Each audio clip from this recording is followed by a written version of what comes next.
All right. Welcome to Champ's Corner episode. I think this is 6. Nice. Let's just go with 6. Sure.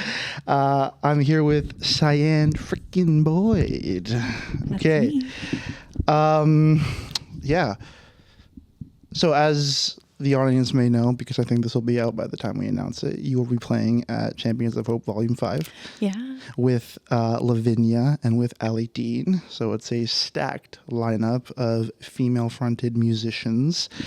And it's going to be a great time. But why don't you tell me a bit about your journey in music? Let's start with what inspired you to pick up the guitar or any instrument for that matter? Yeah, well, I grew up with parents who were very into music. So I didn't really grow up with like top 40 in my household. I listened to it in other ways, but my dad was always playing the guitar or the bass. He was a bass player. And so he wanted his kids to get into music right away kind of thing. And so I also had a natural inclination towards music because I started as a dancer and then I got really into theater and kind of like singing musical theater songs and whatever. But my dad just had gear in the house in general for himself. And then we had an electric drum kit and I was obsessed with the idea of playing the drums when I was really little. So I think like 6 or 7, because it's very rhythmic. Like it's like dance, you know? So I started actually playing drums. That was the first instrument I ever started to play. I was thrown into lessons. It was super fun. I also took piano lessons, but I was not very good at like reading music. For me, it doesn't compute, like math and stuff, all that's always been like really hard for me. Yeah. So when it came to piano, it was kind of like I taught myself. So that was after I started to drum, and then I kind of stopped drumming because I just like didn't have a kit with me. Well, we moved a lot when I was growing up. And then it was very much just, I don't know, I was very inspired by kind of singer-songwriter types from a young age. Like I loved like Joni Mitchell, and like kind of grew up on like Fiona Apple and like just like these really cool women. And I don't know, I also like kind of grew up to listening to Taylor Swift. So I remember having a guitar and being like, okay, I can probably learn a Taylor Swift song. So I taught myself a Taylor Swift song on the guitar. It was like one of the first songs I ever learned, and then realized, okay, like I can play chords. Why not try writing? I don't know. I don't really know exactly where it came from, because I remember being like 10 years old with like, I didn't know how to play the guitar yet, but I would like just like slap it and then just start like making up stories. Like I remember I wrote a song about like a little Miss Ladybug, and then she went down to the street and went shopping, and it was like this little song I created. So I guess the kind of songwriter bug was always, no pun intended, was always like within me a little bit. And then the first song I really wrote where I felt like I was like, this is a real song, was when I was like 16. It was about a guy who like broke my heart in high school. The classic, you know. The classic. Was really dramatic, and I didn't know if it was good or not. So I brought it forward I went to an arts high school, and we had this little showcase. So I played it, and my friends, the feedback was good. And I was like, okay, maybe I can write music. So from there, I just continued to write, but I never planned on doing anything about it. It's like, this is just a nice outlet to kind of like say what I've been feeling without actually saying it and like hiding behind a song. And then I kind of moved out of like theater and musical theater and stuff, but still loved the arts and still wanted to like act and do these things. And I continued to songwrite. And there was something in me that was like, you know what? I want to like front a band or like be on a stage and like write my own music and do the thing. But I thought that was like so far to reach. Like I never thought that would be for me. Because I was mainly an actor at this point. And then I started doing open mics in Toronto when I lived there. So I lived in Toronto for a while and kind of found this love for it through that. And I've been writing ever since. So I've been writing for like 8 years or something, I think. Yeah. Cool. Yeah, that was a really long-winded answer. That is perfect. Please continue to do that. Okay, cool. Awesome. I don't know. This works. So it started with you. It sounds like you're pretty inspired by your dad. Is that fair to say? Pretty fair to say. Yeah. He's always been a nerd about like the things he loves. So it was kind of, I don't know. It was just always around me. I remember him playing, he loved to play like Pink Floyd. It's like his favorite band, and he would play Wish You Were Here. I used to call it the fishbowl song because of the line about swimming in a fishbowl, and I loved it. And then he brought me to like, he would jam with his friends and stuff like that. So he would bring me along to those, and I'd just like sit there as a little kid and be like, this is so cool. Yeah. And like my dad and I have he's like my number one supporter. A little too much sometimes, but it's better than like none at all, right? So I am grateful. Yeah. Is he like the guy screaming in the stands like, Cian? Well, he just likes to he's really proud of me and likes to talk about me to people. So I don't know. How dare he? Yeah. And he's kind of like my roadie. Like he's the best roadie. He knows everything. So he helps me with gigs and stuff. I love that so much. It's always, I think, interesting to see how big of an impact our parents can make on us in like the smallest ways and also like the biggest ways too. Yeah. Yeah. Definitely. It sounds like he really brought you along for that musical journey, and then you sort of took off and ran with it. Yeah. I did. And being in Toronto, I wasn't here, and my parents live here in North Vancouver. So a lot of that was just me. And it was terrifying. I remember the first open mic I ever did was like this poetry, spoken word / songwriting session. And I swear it was like, I just went in by myself. I showed up like super early. They were like, dude, like this thing doesn't start for like 2 hours. I love that. Yes. Cause I was so anxious. Yes. And then I just was like, okay, I'm going to do it. I'm going to go sit with random people I don't know and start talking to them. And I did the thing. And that mic was definitely like probably the most pretentious open mic I've ever been to. So it was a good way to like rip off the Band-Aid. I don't know. Everyone was just like high and mighty and just all this stuff, right? So it felt very serious, and I was like, okay, it's a little too serious. It's not that deep. It's about a ladybug. It's about a ladybug. Yeah, but I guess it was a good icebreaker because the rest of them were super chill after that. So. Yeah, open mics are such a tough scene when you first start. I remember when I started my first open mic, and it was the scariest possible thing, and I was like shaking with my guitar, and I was like, here's my song, here's my soul. Hope you guys like it.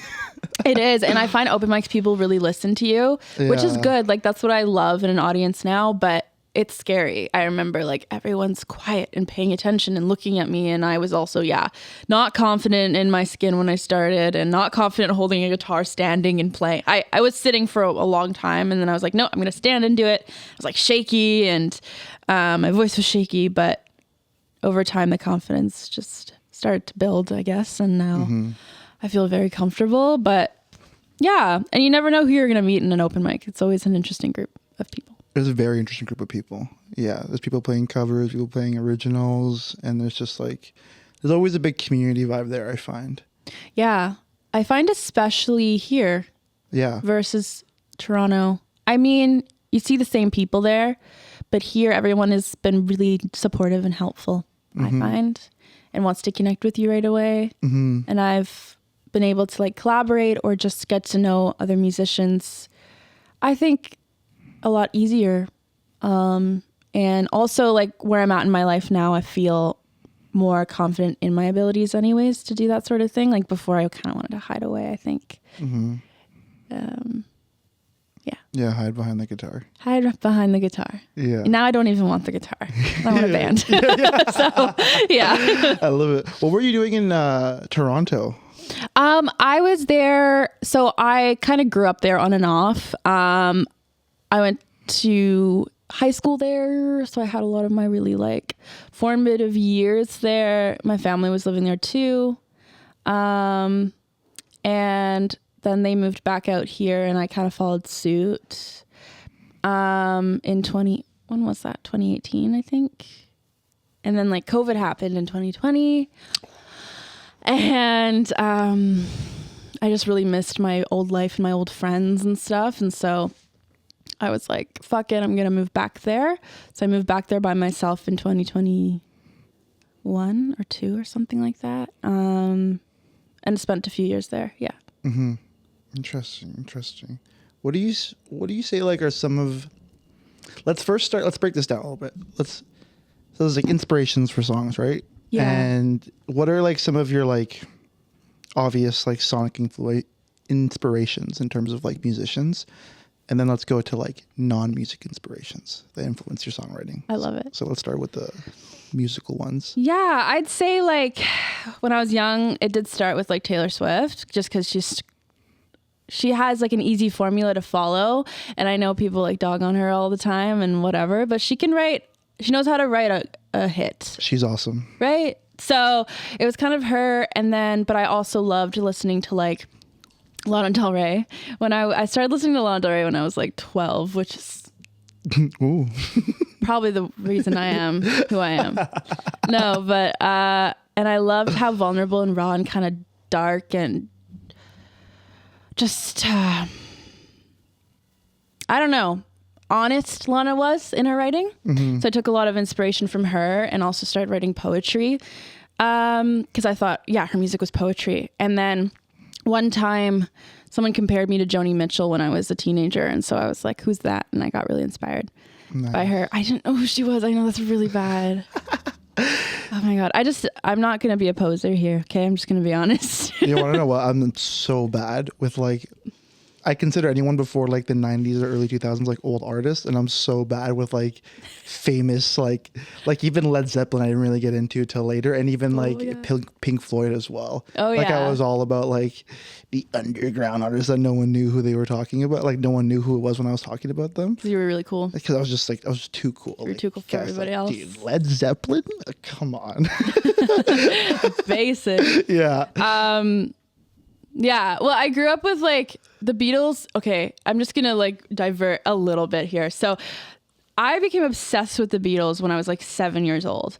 And it's because I was in this like musical theater summer camp and we Could Work It Out as like our finale number. Mm-hmm. And I was like, I love this.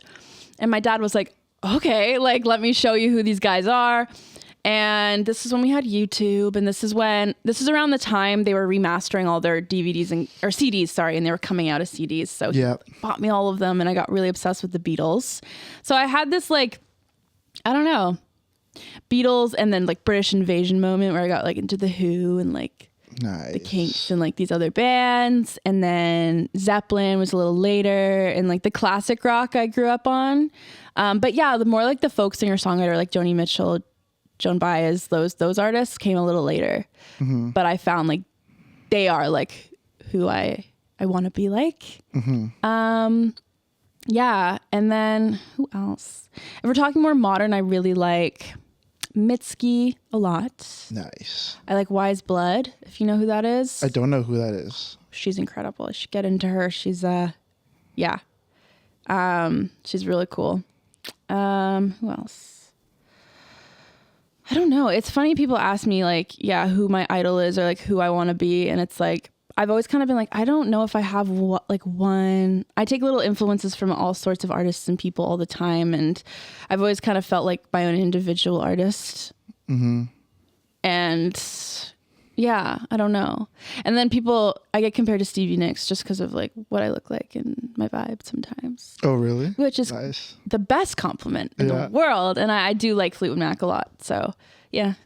Yeah, it's cool. I always like say this when I was talking to like Lavinia and Ali, how inspirations are like a tree, and like you are the tree, and then the roots kind of go all down. They're just as big as a tree, and they're kind of little small branches off here, little big branches off here, and they just seep into like kind of what your music is at the end of the day. Totally. Yeah. Exactly. Yeah, that's awesome. What about non-musical inspirations? That's cool.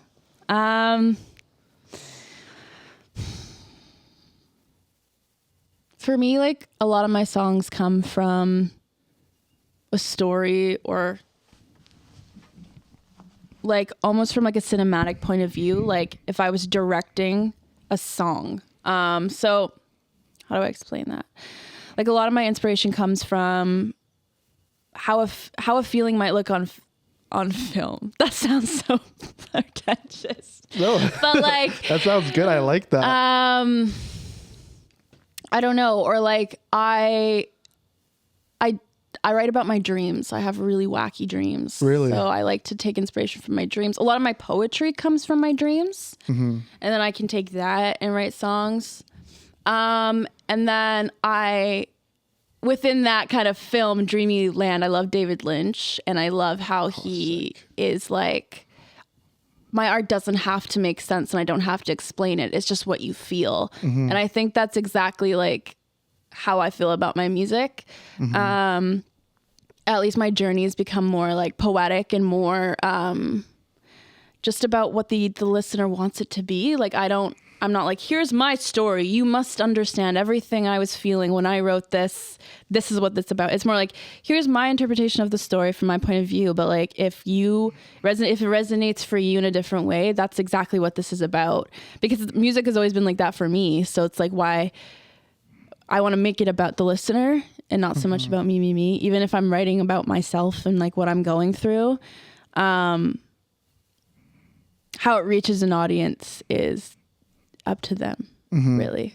So. And how do you write your lyrics usually? Is it from your point of view? Is it from a story that you're trying to tell? Is it like narrative? What would you say is like your kind of style of writing lyrics? Yeah, it's usually from my point of view in like a storytelling form, I would say. Sometimes I've stepped outside and done like a third person.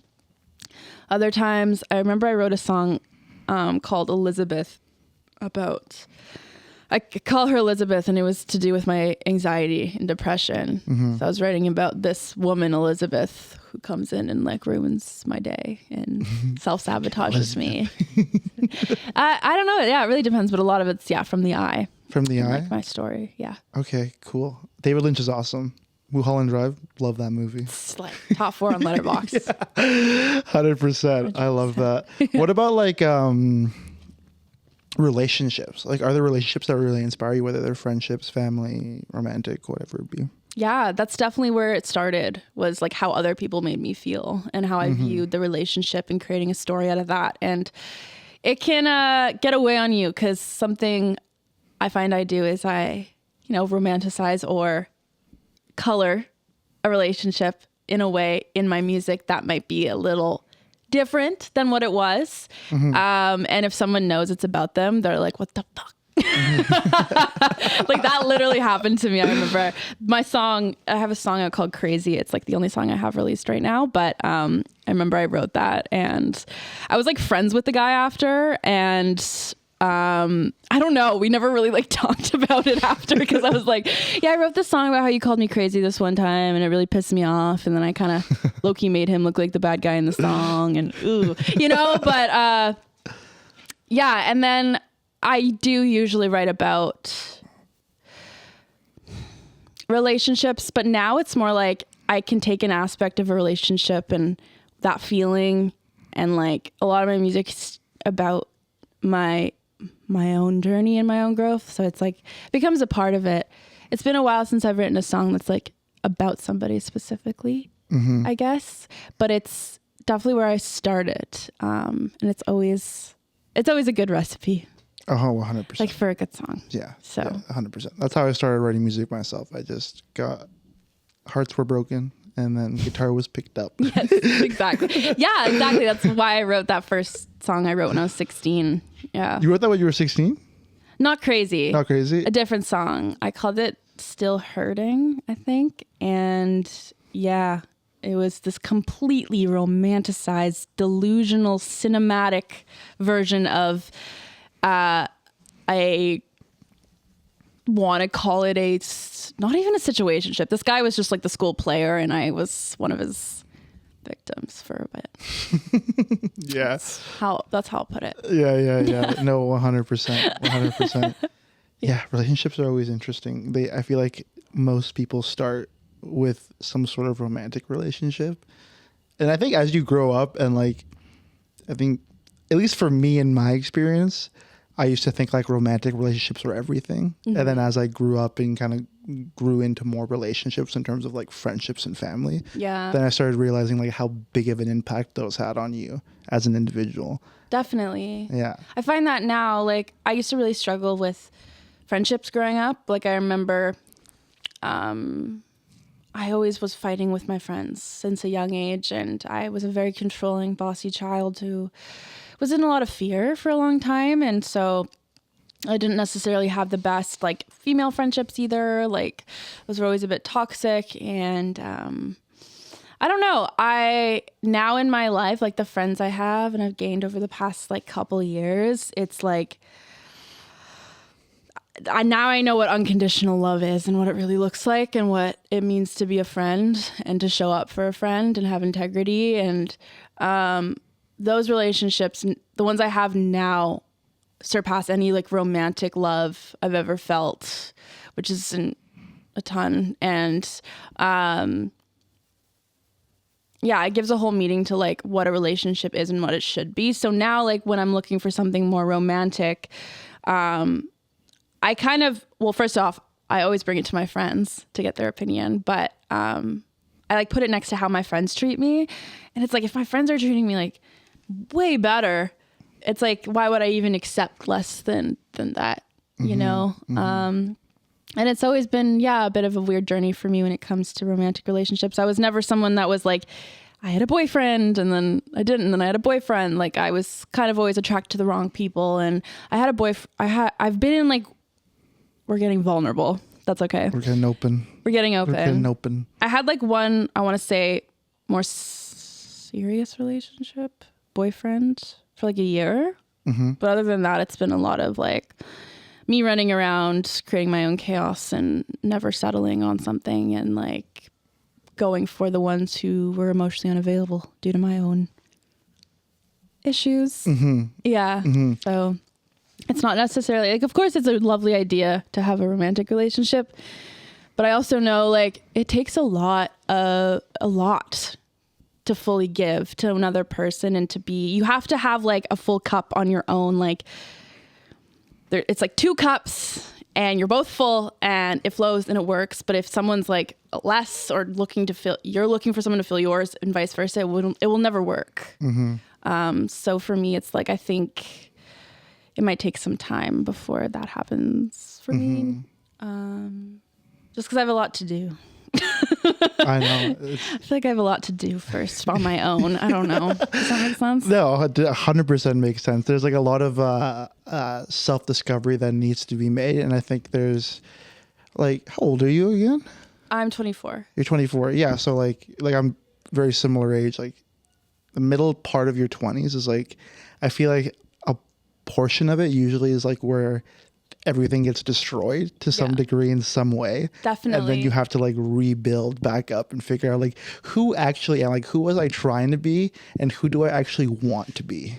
Absolutely. I definitely feel like this year I've experienced an ego death. Some people call it like dark night of the soul if you're really spiritual about it, which is kind of cool. That's sick. Where you're like faced with like your entire soul and self and like who you are. And I was like, who am I? Like, this year has been this whole like, so I'm quite, spiritual, but I'm really into like tarot and kind of like witchy stuff. And now it's more of like a grain of salt thing, and I do it for fun, but I used to take it very seriously. Like when my anxiety was very high, and I would like go to psychics and stuff and look for answers because I'm like terrified of the unknown. Right. And I remember being like, tell me right now if I'm going to have a successful career in music, to this tarot reader. She was like, I don't see it. And I had a breakdown. I was a mess. I was like, oh my God, and it made me face like, what would it look like if that didn't happen? Like, who am I without reaching all of these outside things I think I want? And like for a long time, I really wanted to chase fame and like acclaim because I wanted to like prove something to people. And, I thought if millions of people loved me, I'd be lovable. That's a bunch of bullshit. And so like this year I've been really faced with like who I am without all of these things that I think I want. Like who is in here? What makes Cian happy at the end of the day? What if money wasn't a thing? What would she do? You know, kind of that sort of thing. Yeah. Yeah. 100%. I think because I am going through a very similar thing where like all these outside things, I used to think that like if I achieve them, then things will be good.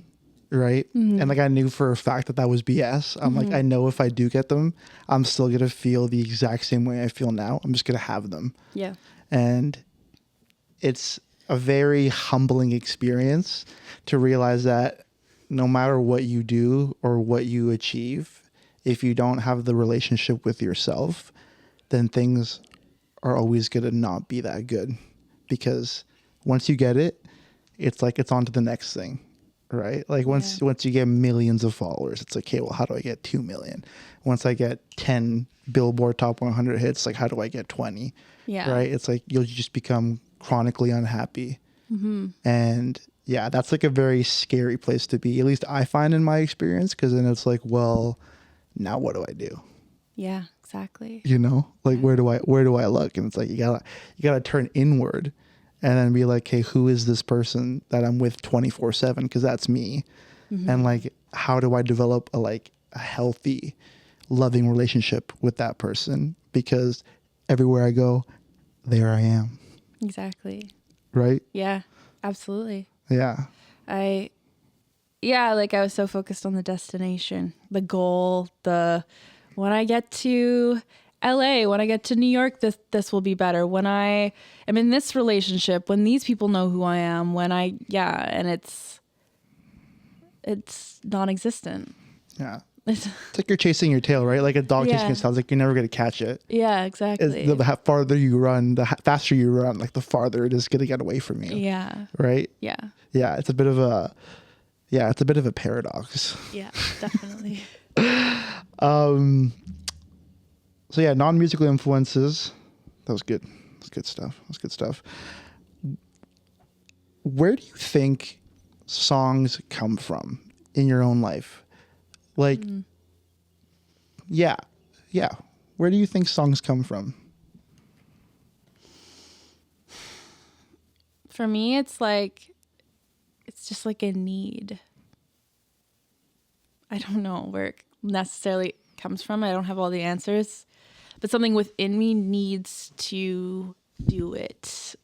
That sounds like, but like, I don't know, like usually it's when my emotions are extreme or intense, matched with like when I'm feeling like creative or whatever. I don't know. There's been so many moments where I'm like, I need to write a song, and I like go and I pick up my guitar and I just start writing. As well as like, I find if I'm angry or in periods of like restlessness, frustration, discontent, I want to write music as an outlet. And I think they come from, I don't know, I've always been a very like romantic, dreamy like person. And I think it's a beautiful way to like bring that to life for me. Yeah. How do you think you use songs to like process things? Do you think you do that? I do. Yeah, I think I do. I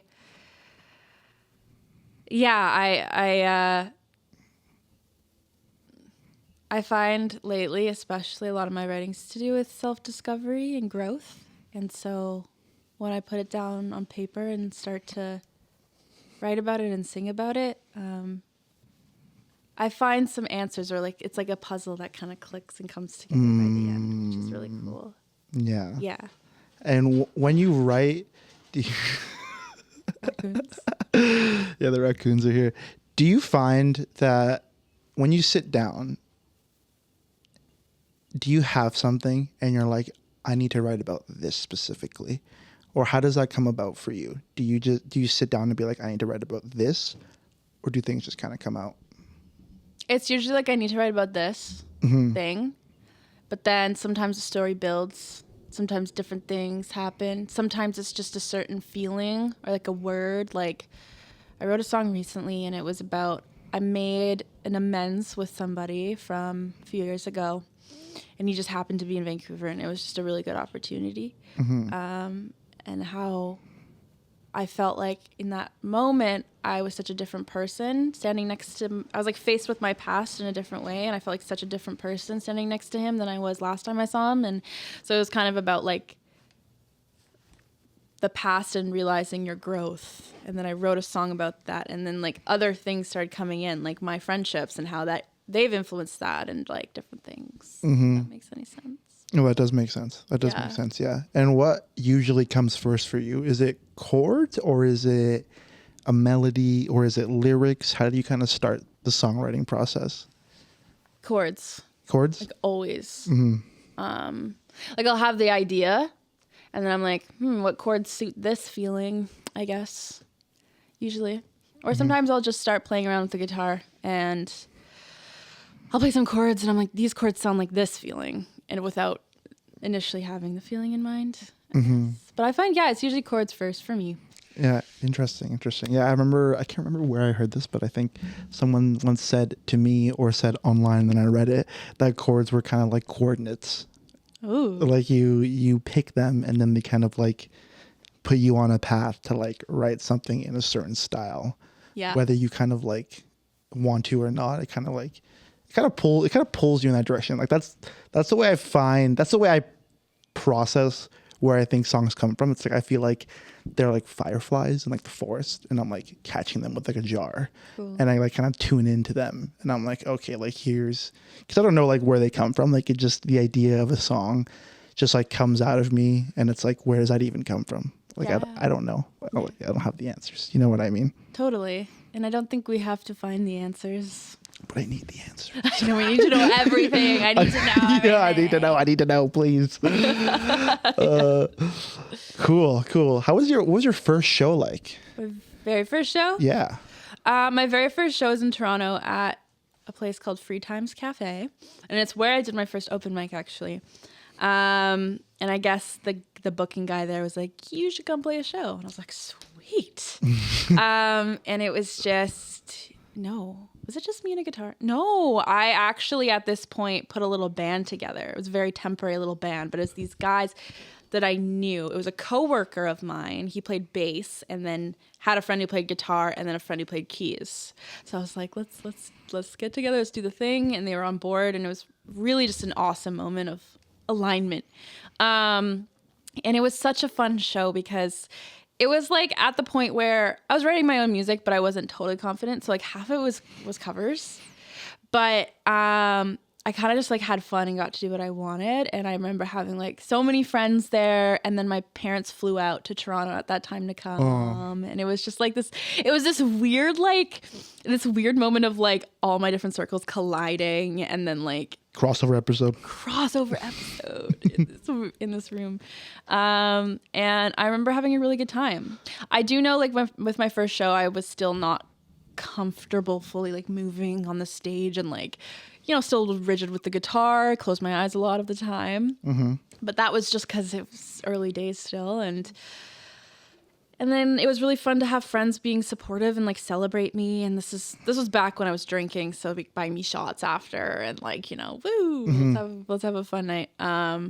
But I remember like after that, I was like, yeah, this is what I want to do for sure. Like this. Nice. That was the moment where you're like, yeah, for sure. I was like, yeah, for sure. Yeah. I love this feeling. And I missed the feeling of it from theater, because as a child, like I would get up and perform in front of hundreds of people in like theatrical productions, but you get that live feeling with an audience is like, it's hard to explain unless you really do it, you know. Yeah, you know? It's like you're like feeding off everyone's energy in that single moment. Yeah. And it's like, it's very like addicting in a sense, especially when you have that moment of like, I think I call it like complete alignment. Yeah. Where you're like, yeah, like this is where I need to be, and I need to try to be here like as much as I can. Because this just like connects with my soul on like a deeper level. Definitely. And it's interesting because the development of like what it's made me feel has changed, because back then it was it was filling my soul, but it was also fueling my ego. And I was like, this is great validation, give it to me. You know, and whatever. But I did a show recently, or not a show really. It was my grandfather's celebration of life, and it was very different, right? And it was all family and friends of my grandpa who knew who he was. And I wrote a song about him after he passed away, about him visiting me in a dream. And I got up and I just let go, and I just was like, be with me, Grandpa, or whoever. And I did it, and everyone was there with me. I just felt like I had everyone with me, but it wasn't in like I have them by the throats, like ego way. It was like, we're all in one, like we're experiencing this together. Like, and it was so beautiful. And the feeling after that was like, that's when I felt like I hit the mark of alignment. Yeah. Performing that and just, so for me, like the more vulnerable I get with my work, I find the more fulfilling it is. And it's, you know, it's hard when you're playing shows, especially if you're newer and a new artist just trying to book gigs and do the thing. But you play shows where people are talking the whole time or like whatever, right? And for me, at least, it can be frustrating because my words are so important, and I just want people to hear what I have to say because I want it to hopefully reach them and resonate with them. So that's been an interesting battle in my head, I guess. Yeah, I know what you mean. I think it's inherently vulnerable to like play music, and especially something you wrote. Yeah. Because it comes from such a deep unknown place. Yeah. Where it's like if people aren't like listening, then you're like, oh, that kind of hurts. Yeah, it's like you kind of take it personally, even though it's like not personal. Yeah, like even though it's like maybe they're just hanging out with their friend they haven't seen in years. You know what I mean? Exactly. Yeah. So. And no, I totally get what you mean. And I've played shows like that too, where like people are just yelling over this like one song I wrote, and I'm just like, oh, please. Like, my heart's on my sleeve here, please. Yeah, please. Someone tell me they love me, please. God. But yeah, I think it's part of the journey as an artist to go through those moments of like people talking over your songs or like playing to like the bar staff only, you know. Oh yeah. And it's definitely humbling, but I think it's super important when you first start off to like get those experiences so that you know that like it's hard to be out here and doing it. Like it's very hard. That's why I love talking to other musicians, because I feel like it takes a certain type of person like to be willing to do this in the early stages and like wait it out. And I always had the fears when I first started that like there's no way I could get past like an empty room. Like there's zero chance I could have people talk over my song and not be crushed for the rest of my life. But then like you realize it's just part of the journey, and you know, it's part of where you're going. Totally. And I have to trust that because oh my gosh, I didn't mention Phoebe Bridgers. Oh my God, Phoebe. She's like Phoebe. One of my biggest inspirations. That's crazy. But I was kind of reading about her journey, and she got discovered through doing exactly what we're talking about. And so I always have to think about like those artists who stayed really authentic to what they do and went through the hard journey of playing small shows, playing for no one, playing for people not listening, and remind myself like it's not personal. And like I don't really know where I'm going with this, but it feels good. It feels like the work pays off more when you've done it that way, you know, instead of, I don't know. It's hard to speak on, especially with social media. Like you just see people, you just see what people want to show you. But sometimes some artists just like know the right people and they like build a brand, and then they go out and there's an audience already, and it like, you know, I don't know for sure, but it feels just like really cool to like do the whole ground up thing. Yeah. And you want to know what? I was talking to Ali about this too. I think it's becoming a bit of a lost art, like going out there and playing shows, because there is social media, which is not like an inherently bad thing at all. I think it's its own path in its own right. But I think people going out there like, first of all, playing with just like you and a guitar is like such a scary thing. Like, now that I have the band, like I'm able to kind of hide behind them a little bit, and there's like 4 people on stage already. But when I was doing it like just me, like it was like incredibly difficult. And that like art of going out there and like being humbled and like continuously doing it over and over again is sort of getting lost with like how easy it is now to kind of just do it on social media. And that's a whole different game of like being like vulnerable enough to post you playing a song to social media as well. Yeah. I was actually just talking to my friend about this because I have this fear that like what I do, I believe in it and I believe it's good enough, but my fear is the era I'm trying to do it in because like I find now it's like who has the coolest gear and who can do the coolest stuff in a 1-minute clip on TikTok. Like that's what goes viral and that's what people are into and that gains a following. But what about performers? You know, like what about like going out and seeing a show and like being like, oh my God, this person's really captivating. And like, I always say like, man, I wish I could travel back in time and be in like the folk scene of Laurel Canyon back in like the 60s and 70s. Cause I feel like that would be my niche and I'd hit. I'd be like, yep, this is good. We're good. Like we're going to be successful. But I also think authenticity is never going to die. And like people are still going to be drawn to like real artists who work from the ground up and who play live. And it's never going to die. I don't think. I have to hold on to that hope and that faith because, you know, I can play a guitar and a piano and stuff, but I'm not very technical. I don't know. I don't have like a cool pedal board and I don't know how to do all these different, I'm sure I could if I took the time, but I'm just there to like tell my story in a song and like, I don't know. I'm more of a poet first, singer second. So yeah. Musician second. I feel even weird calling myself a musician. Really? How come? Because I just feel like I'm a storyteller. And then I can like play music and sing. Yeah. It just happens to be like you can play music and sing. Yeah, I like that. Yeah. So. Yeah, that's super cool. Tell me how like theater has inspired you, because that's also really cool that you were in that scene. Yeah, well, theater like for me was just this natural love. Like I felt really like at home on stage, and like it was just there was something about being a character though, hiding behind a character, it's different, right? But I loved doing that and going all in. I just felt like 110% all the time with that stuff. So I had passion and love for it from a very young age. And so now like how it kind of manifests for me as a singer-songwriter is like, how can I be a more exaggerated version of me? And how can I get up here and not play a character or a part, but like, you know, use that essence of like what it takes to be captivating on a stage in my own music and stuff. And I don't know. There's just always been something about, again, having a live audience, being a part of an experience that I love. And like when you go and watch a play or a musical, it's like you listen, you stop, you listen, you pay attention the whole time. It's an experience. And so like, that's definitely something like I want to like achieve in what I do. And like having a band and stuff is like the goal. I already am going to start to work with some guys and I'm really excited for the show coming up. The Retro Lights. Shout out the Retro Lights.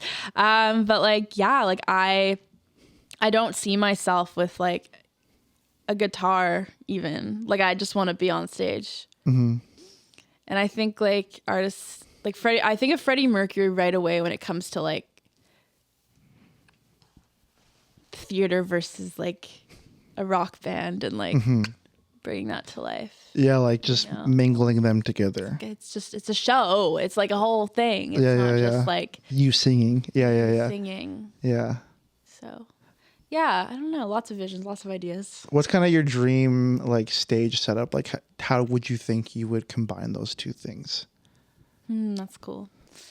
Dream stage setup. I'm still kind of finding my aesthetic and what speaks to me as an artist. And it's been a lot of different things. I've gone from like thinking I should be more punky and rock and to more like natural folky kind of thing. And, but I would love, just to have band, and then like strings.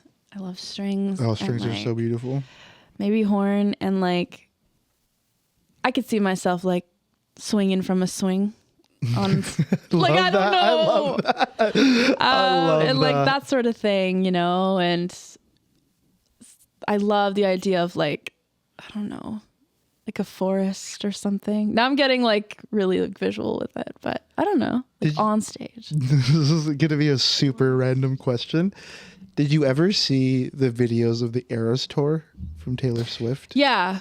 Yeah. So are you thinking stuff like that where there's like a whole like stage setup, like the folklore, like forest sort of vibe?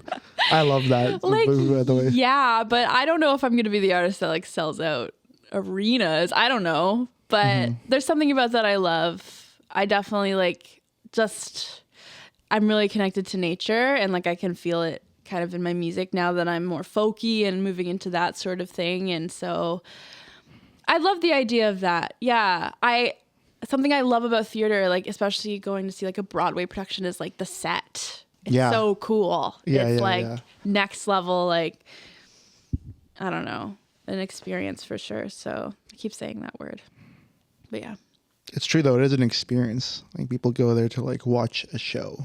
Yeah. Right. Yeah. I remember there was one artist I went to go see, and they had a music video synced up to all the songs they were singing. That's cool. So all like these random actors in the videos were singing along to the song as they were playing it. Oh, and interesting. All the lights were off. So like the guy that was performing was just a silhouette basically and holding a mic. And that's cool. Yeah. And the only thing that was emitting light was like the music video in the back. Oh, yeah. Right on. Yeah. Yeah. Music videos are a whole other thing. So my other dream, and I kind of see it as like definitely something I want to do, I'm just not putting my energy into it right now, is like I do want to direct and like make film.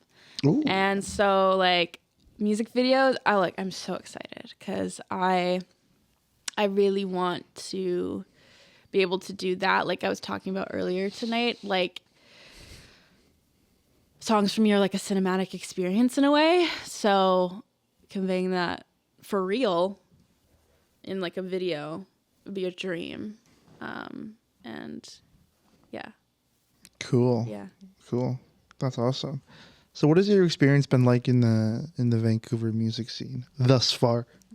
So I'm just getting into the door really here, but so far I have found people are really nice, really supportive and willing to help, which is like amazing. And I found that in Toronto and other places, but I think there's an authenticity I've found through especially like other women I've met like me, who are just like storytellers and like poets with their guitars. And I have found that I haven't played a lot of venues or anything like that, but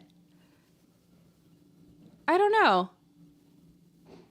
It's still so early, but there's something about like I went to a show last night and I like knew some people in the audience already, and I like the community aspect I feel here. Which is funny because Vancouver has a reputation for not having a lot of community, but I think you have to just look for it.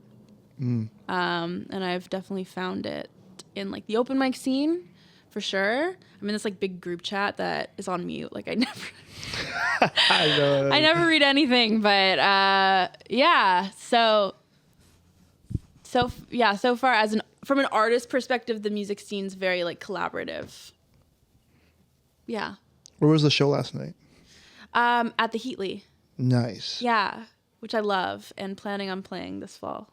I don't have a date yet, but you should definitely play there. Yeah. There's some good community of folk singer-songwriters that go to that venue all the time. Totally. Yeah, there's actually a singer-songwriter session that happens every Thursday there at the Healy. Yeah. It's run by an artist called Cranberry Virgin. Yeah. Nice, yeah. Yeah, she's awesome. Cool. Yeah, I definitely want to go to one of them this month. For sure. Yeah. Yeah. That's awesome. That's awesome. So what, in your experience with like the Toronto music scene and now like, you know, brief experience with Vancouver music scene, like what do you think are some areas that they could improve? Toronto? Yeah, or either of them. Toronto, Vancouver. That's interesting. I don't know. I think Toronto, it seemed a little harder to book shows there or play shows. They look for a lot of bands there. I found there was less, there were less opportunities for just like the singer-songwriter. A lot of venues in Toronto look for bands, which is different. Same here, but I find there's more small pockets like the Heatley and like these nice little venues where they like the singer-songwriter type. So for me personally, I love that aspect of Vancouver. However, maybe I just don't know enough. Maybe I haven't explored enough, but it'd be cool to get to know some more local bands and stuff and go see more.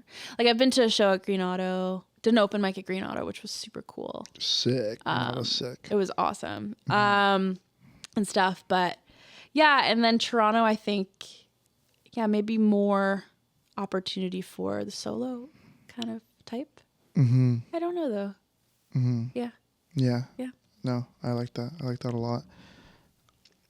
Yeah, it's interesting with the current scene. Like, I think the one area that I've kind of heard about and that I kind of seen firsthand is that there's really strong community here in the art scene.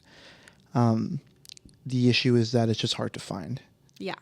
And it's like a bit fragmented. So there's like different pockets in like different areas. Totally. And you kind of got to explore and like find your space. Yeah. And yeah, to me, like with Champions of Hope, like I want to create more of like everyone coming together to like, I love that. like watch the artists and like see visual art and buy from local art vendors and raise money for a charity so that like we can get all the like-minded people like under the same roof. Yeah. And see like, hey, like we all want the same thing. That's Yeah. more art in the city, like more chances for all musicians to come in and like share their very vulnerable work, because it's hard to get up there and, you know, sing your soul out in front of people. And it's even harder to like find the areas to do it when you're first starting out. Definitely. Yeah. Yeah, I find Vancouver is harder to find the community. Yeah. But it's good when you find it. Yeah. And I think it takes like, the internet is amazing for this. It just takes research and putting yourself out there and like taking that step to go to like a songwriting session or whatever it is and put your foot in the door and introduce yourself to people. And because, yeah, I think like Toronto, it's like more so all around you all the time.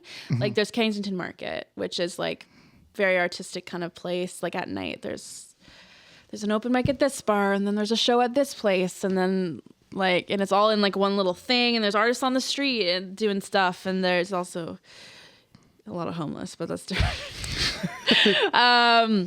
Right. And then like I found like I would just like meet bartenders that were in bands and just like things like that. I felt like it was like, I don't know, more kind of everywhere. Yeah.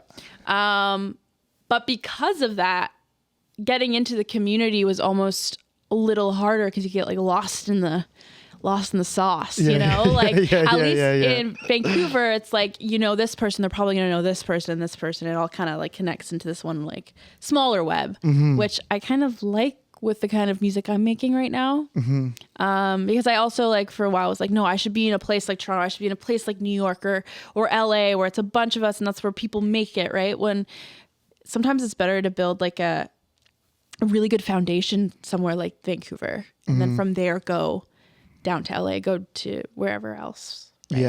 Yeah. Totally. Yeah. And build some like loyal fans too. Cause I think your first fans are always other musicians. Yeah. When you first start. Totally. Yeah. That are people that are just like rooting for you and like love the music and everything.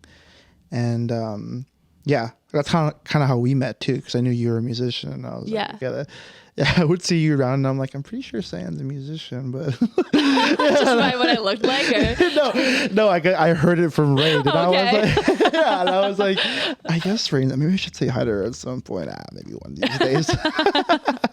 Yeah. I also dress like, people often are like, are you an artist? Just because of what I wear and stuff. And I'm like, cool, that's awesome. Hey, it's a Yeah. vibe. It's a vibe. Yeah. Yes, I am. Yeah, that's cool. What would you say is some advice you would give to a person? Like, let's say there's an individual watching this who has a guitar and some songs and wants to get out there. Like, what would be some advice you'd want to give to them? You're probably your own worst critic. Don't be afraid to fall on your face and mess up. Cause like, you know what, like I am a perfectionist. I'm very hard on myself. So it's easy for me to like step outside of myself and be like, hey, like, you know, how would you treat a friend? And if you have a passion and something within you that you feel like you just need to do it, like you're going to regret it if you don't take that risk, you know? And baby steps, you know? Don't go out there thinking like you're going to get discovered the first time you play and you're going to be famous tomorrow. Like it's not like that for most people. So yeah, like take it like one step at a time. And don't be afraid to take your time too. Mm-hmm. 'Cause I felt like I always feel like I'm behind and not where I'm meant to be. Mm-hmm. But in reality, like life, the universe or whatever you believe in, like probably has put me where I'm meant to be. So I think when you like take that risk and step outside of your fear, other things kind of fall into place and align. So that's my advice. Yeah. Just getting out of your own way is huge. Cause I did that for a while. I'm like, no, I'm not going to go to an open mic this week. Maybe next week I'll go. Next week. Oh, it's raining. I'm not going to go this week, but next week I'll go. Yeah. And it's just, it's not wasting time, but it's like kind of pointless, I guess. Right. So Yeah. Yeah. And it's a marathon, right? Like not a sprint. exactly. You got to conserve when you need to conserve and go when you need to go. And I think like just recently I saw this ad on Instagram where it's like, have you written your artist subliminal narrative yet? Probably not. Buy this course. And I'm just like, you like, there's something about going out there and like figuring, like doing it and then figuring out that I think is really valuable. Yeah. Like, Yeah. I like with the band that I'm in now, like I had demos and it was me singing into my phone terribly with songs that I wrote that I was like, maybe they'll like it. I don't really know. And it took me months to ask our drummer to like be in the band because I was like, he's way too good for us. Oh my God. Totally. And then I asked him and he was like, I've been waiting for you to ask me for so long. So it's like, you don't need to figure it all out now. Take the plunge. Yep. And figure it out as you go. Because I think another thing that happens a lot with, I think, a lot of musicians is they spend, a lot of time like developing and curating this like perfect first album and they release it and it's perfect. Yeah. And then it's like now they're spending catch up to how to like live up to that. For sure. Whereas like our first album that's coming out, like I don't even like it that much anymore. I know when you're the working on something for so long, you're like, oh. Yeah, and I'm just like, you know what? Like, it's not my best work, but that's okay. Yeah. It's gonna be out there, and people are gonna like it, not gonna like it, and then we're gonna be on to the next thing. Exactly. There's Yeah. time. Yeah, I totally agree. And like, I feel like I put pressure on myself to like figure out who I am as an artist before I started anything. I was like, well, no, first I need to figure out like my stage name. Then I need to figure out what I wear. And then I need to and I was like, what is that? Like that stuff follows when you follow like your heart and you follow, like I never went to school for anything after high school. Like people were like, where'd you go to college? I'm like, didn't. Hard knocks. That's where I just have been living life and experiencing life. And, I'm an actor as well. So there's the craft of going to like acting class and it's a little different and whatever, but it's still all like just getting out there and experiencing. But with music, because it's such a like self-driven thing, like it is just about living it and like letting it happen. And yes, you can go to school for sure. I know people who have, you learn more, you learn technique, you learn production, you learn all these different things, you meet people, you connect, right? But like for me, I never wanted to spend that money on something that I fear I would start to dislike because it became a chore. And yeah, I don't know. You just gotta like, yeah, like you were saying, like you don't have to have it all figured out. You just kind of keep going. And like my song Crazy that is out, like I roll my eyes thinking about it. I'm like, I still play it live and I'm like, fucking hate this song. Like I've been doing this for years and like, it's my only song out and my sound has changed and all this stuff. And you know, it doesn't even have over 1,000 streams and like whatever. Right. But, that's where I was at the time as an artist, and that's what I released. And now things are changing and they're different. And like, we have time. You know, I think about artists, even artists who are very established, all the different Taylor Swift eras they've been through, right? And how they can do that and have the freedom to do that. Like, I think it's really cool. Yeah. So Totally. No, I like that a lot. Yeah, I like, and especially with your listeners and your fans who are like, you're able to kind of take through that growth journey with them. yeah. Like, this is what I wrote when I was at this stage of my life, and this is what I'm writing now that I'm in this stage of my life. Exactly. Yeah. All right. So I got a question for you. Okay. I stole it from someone else. So shout out to that person. I can't remember their name, but so, and I asked this to everyone thus far. Yeah. So let's say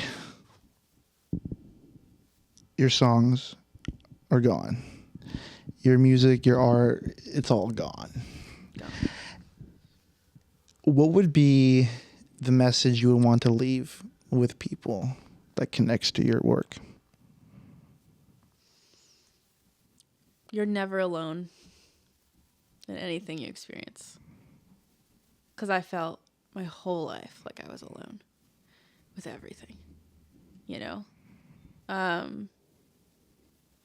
I think, especially now with the internet and like this weird divide in the world and these weird relationships we have with each other, there's less community and people think their experiences are only their own and that their feelings are only theirs and that they're the worst person ever because they're feeling this and nobody else gets it. Like that's just not true. And I wish I knew that sooner. Because I put myself through a lot of suffering thinking I was alone. Yeah. Mm-hmm. That'd be it, probably. Ooh. That was good. Did you feel that? Like yeah.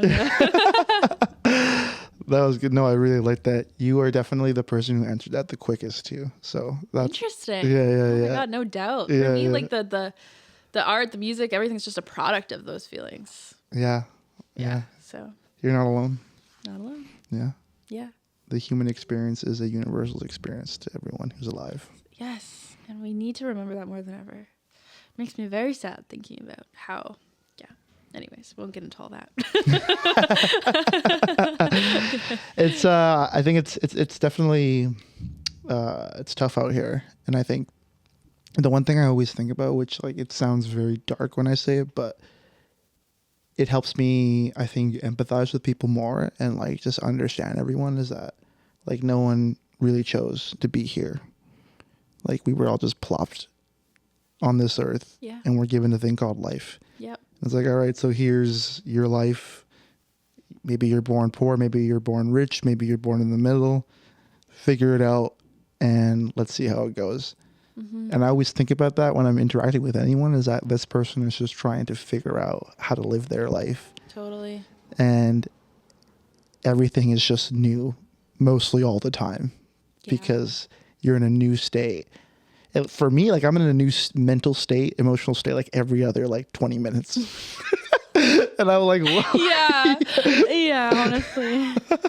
Never know what's gonna happen. Yeah, so I love that message of that you're never alone, because it's so true that like I'm almost guaranteeing someone has felt the same way you've felt to some degree. Mm-hmm. And pain and emotion, it's all relative, right? Yeah. Like everyone's level of pain is different, but it's also the same, right? Yeah, because when we think we're alone in something, we make that feeling who we are instead of letting it just be something we're experiencing. Yeah. That we can just let go of. We're like, no, I'm depressed, so I'm walking depression and no one else gets it. But it's like, that's no way to live life, right? Yeah.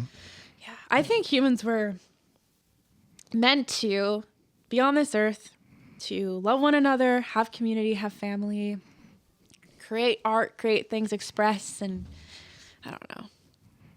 just continue to grow. Mm-hmm. But of course, like, all of that has been messed up over time. So, yeah. Lost in the sauce. Lost in the dough. Yeah. No, I think living is just an inherently creative thing. Like, Totally.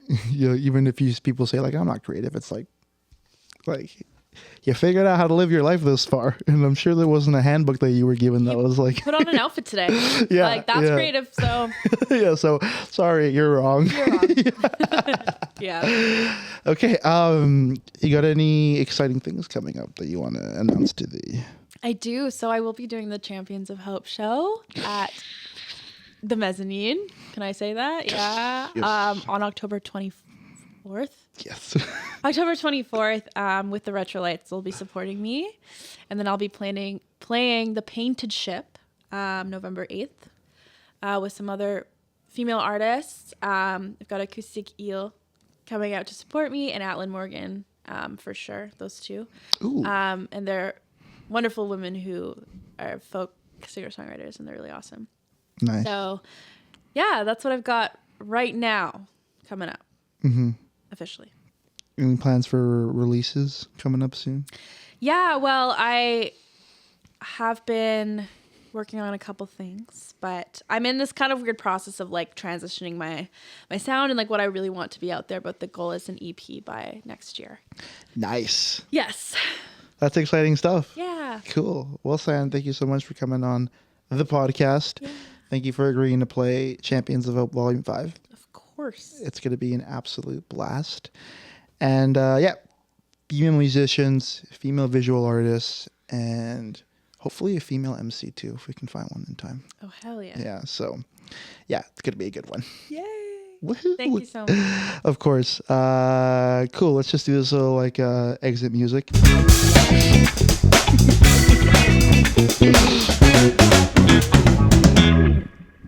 And we're out. Nice.